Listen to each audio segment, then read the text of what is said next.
what you wanted to become when you was in high school.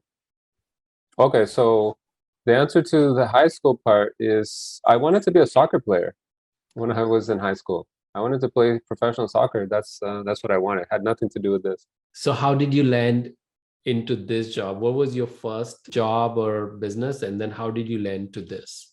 Man, I've been on a very windy road, So I started I think out of high school, the job that I got after that was a graphic designer. I worked in a small agency slicing images for Flash and for, websites built in HTML. And from there, I really loved learning about Photoshop and learning about all that stuff in Dreamweaver and Flash.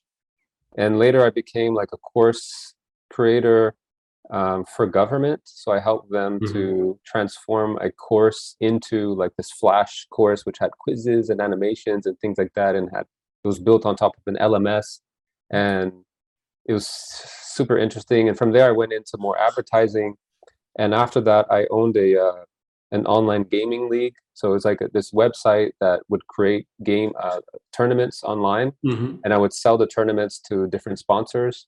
We had like StarCraft and FIFA, Halo, different tournaments online. And after that, I moved into back into a marketing agency. And when I was at the marketing agency, my mom, she was diagnosed with Alzheimer's disease. And so I wanted to spend as much time as I could with my mom. And so I decided to leave the agency because if you've ever worked in an agency, there are endless hours that you put into that.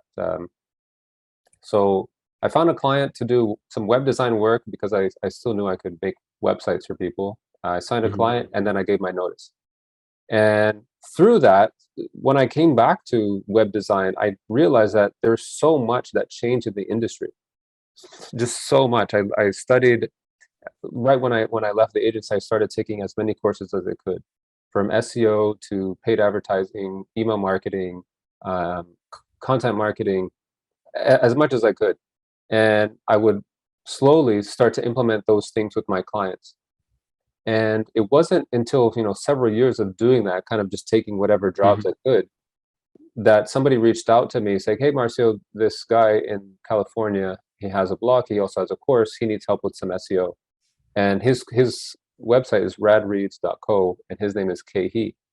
We started working on a small SEO scope, but then after that, he says, "Hey, can you help me sell more of my course?"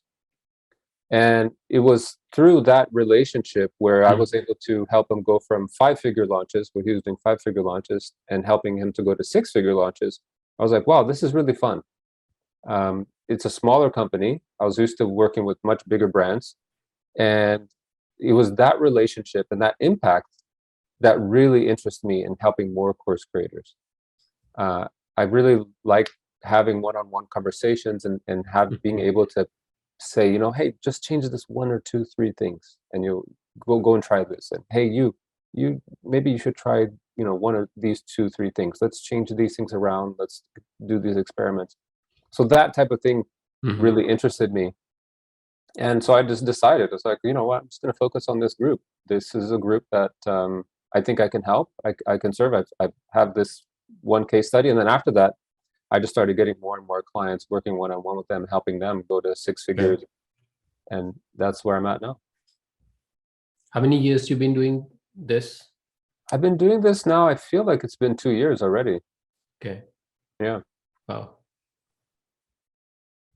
This is a constant with everybody I interview. They go through these different cycles, different type of things, and then they figure where they are. So it's amazing to see. And if I go back 10, 20 years, that curiosity that how my life will be, what I will be doing, and the emotion that are attached to that one specific job that you and I was doing like 15 years ago, today it doesn't even matter what project was that and all. So it's so powerful. The Hmm. journey itself is so powerful. Yeah.